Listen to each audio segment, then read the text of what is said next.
மக்கள் இப்போ இன்னைக்கு தமிழ்நாட்டில் இரவு 12 மணியானாலும் 1 மணியானாலும் பேருந்துலேருந்து இறங்கி போகின்ற காட்சிகளை இந்தியாவிலே தமிழ்நாட்டில் தான் பார்க்க முடியும்.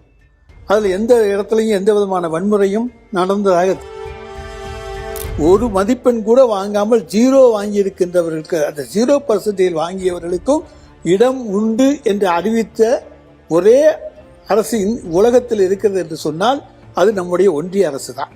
இதுவே நீட் ஃபெயிலியர் ஆகிவிட்டது என்பதற்கு குழப்பத்தினுடைய உச்சிக்கு போய்விட்டார்கள் அப்படி என்பதற்கு இது போன்ற தாறுமாறான பேச்சுக்கள் ஒரு எடுத்துக்காட்டு.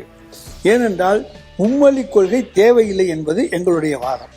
அதாவது அரசு பள்ளிகளில் கட்டாய திணிப்பு என்கின்ற பெயரில் மும்மொழி கொள்கை வேண்டாம். விரும்பினவே செம்மொழி அந்தஸ்து பெற்றிருக்கிற தமிழ், ஆனால் பல மொழிகள் கலந்தது இந்தி. அதே போல பேச்சு வழக்கிலே இல்லாதது சமஸ்கிருதம்.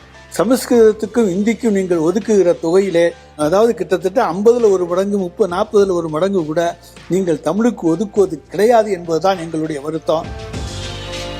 அநாகரிகம் உள்ளவர்னு அவங்களுடைய பிரதான் சொல்றத அவர் ஏற்றுக்கொள்ளலாம், நாங்கள் ஏற்றுக்கொள்ள வேண்டியும் என்கின்றது அவசியம் கிடையாது.